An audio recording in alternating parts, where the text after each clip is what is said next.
Hi, my name is Kirk Hamilton, your host of the Staying Healthy Today show. This is a show where we bring you key experts, commentary on individual health or societal health in nutrition prevention, integrative and lifestyle medicine. And today I wanted to give a review of an interesting case, a study of a 62-year-old male who came in. I hadn't seen him since 2021 when I treated him for COVID. He had had one vaccination and had a reaction to that. And then he was trying to, and that's because he was trying to get into Canada to see his father. So he had to get the vaccination. But I hadn't seen him since then and treated him for his COVID experience. And so he comes in probably now 4 years later, and he's complaining of it's not quite abdominal pain. It's not quite burning with urination, but it's like this bladder or lower abdominal discomfort and pain. And it's kind of always there. And he complains of can't void very well. He can't empty his bladder completely. He's urinating, 4 or 5 times a night. And so he's quite frustrated with that. And then he never feels like he's emptied after he's tried to empty his bladder. And so, 62-year-old male, you think of after infection and things like that, as long as there's not some pathologic thing that's growing in his bladder or lower abdomen, you think of a prostate issue. And his PSA levels really were not quite remarkably changed. It's 2.45. Last time, 2 or 3 years ago, was 1 point in the high ones. So, I mean, it's a reasonable change, but no red flags. In physical examination, he had a large prostate. So we take a diet history. So I always take a diet history, and actually I always take a past history. So one of the remarkable things in his past history was he did have this happen to him before, a long time ago, 15 years ago, and he had to get catheterized at a local HMO. He had one episode of prostatitis way back 20 years ago. And so also what he had was I always go through each decade of life of the patient. And he had a period where he had sinus infections, and he had 5 in a row, and he was treated with antibiotics almost every year for 5 years straight.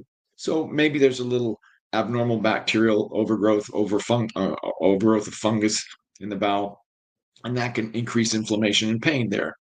So we do our basic, urinalysis and culture, which you had at the beginning of the year. We did it again, and it was negative. And so I took a diet history, and his diet history was remarkable for two big 16-ounce cups of coffee a day with cream and sugar, and probably 20 alcoholic drinks a month. So that's a risk factor there. That coffee is an irritant many times to the bladder. So those are two things I was going to ask him to get rid of, and I did. I asked him to go off completely coffee, which was really hard for him. The alcohol wasn't as hard. And I said, do that. And while you're at it, stay off dairy products and don't eat sugars, but they weren't eating that much sugars. And so that was the diet recommendation for the month. And then I gave him a 2-week trial of fluconazole, which is an antifungal medicine, just to see if there was any residual inflammation that might come from a fungal infection or fungal overgrowth or imbalance. And I've seen quite remarkable things over the years. So it's almost like a test for me. And that was because of the antibiotic therapy before. Didn't give him a lot of nutraceuticals, gave him some probiotics, and then we did our lab work. So he comes back on 1 month follow-up, and he, to his credit, stayed very strict. He didn't have any alcohol, and he didn't have any coffee, and coffee was, again, much harder. So he had said he had about a 50% reduction in his bladder pain or discomfort. The ultrasound I did on his lower abdomen was negative, so that was good. His urinary frequency had decreased. It wasn't totally gone, but it was, down to 2-3 times a night. So there had been improvement enough where he was motivated to continue. And that's how I know something good has happened. He had a few lab tests that were abnormal. His zinc was very low. Insulin could be a little bit better. It was 7. That was low. I like to make sure people's blood sugar control. His A1C was 5.2. That was good. Omega-3 fats were low. They're anti-inflammatory. It was 2.9. We do this thing called an omega check. So that was low. We like it closer to 5-ish. and his small LDL particle was slightly elevated, which is, I think, one of the most important risk factors for vascular disease. Those cholesterol levels were quite normal. So he comes back, and I re-encourage him to do this for another month. And I also, the first month, put him on ivermectin. And the reason I did that was because he had a bad reaction to him of the initial vaccine, and his IgG spike protein antibodies were elevated significantly. And Quest Lab gives you a number, and if it's above 2,500, they don't tell you how much above 2,500, should be 0.8. And so I'm going to repeat a test on LabCorp with him and see where it is. But the spike protein antibody was elevated. So I gave him a month's worth of ivermectin. It's a powerful anti-inflammatory.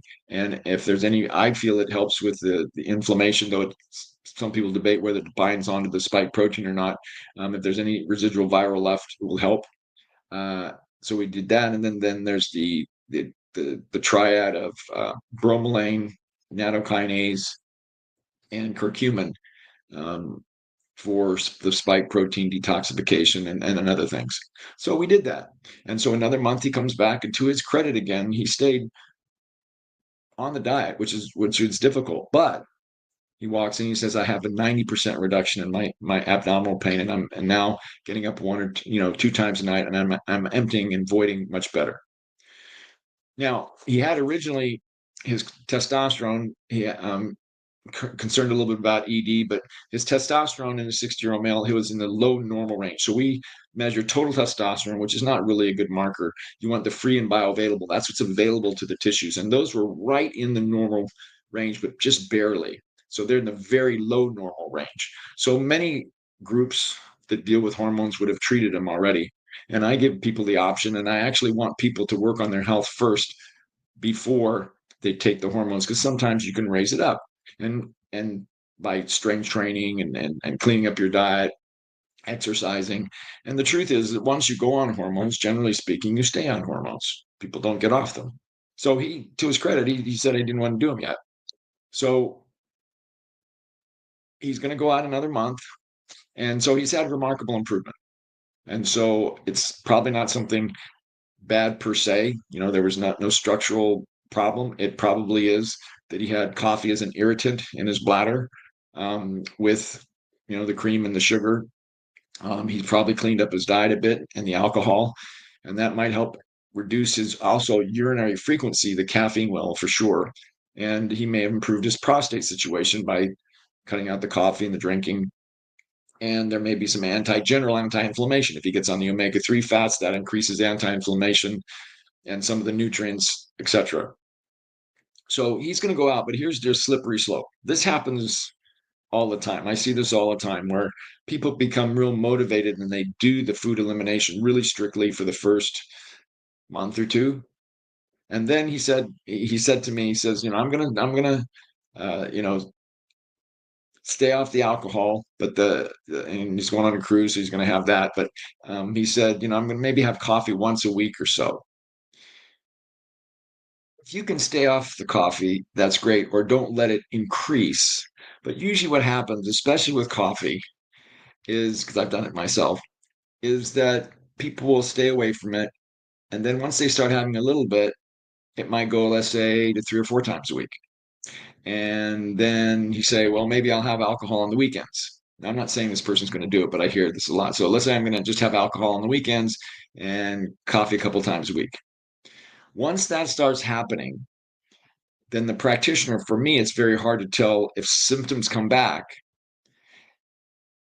what's really happening.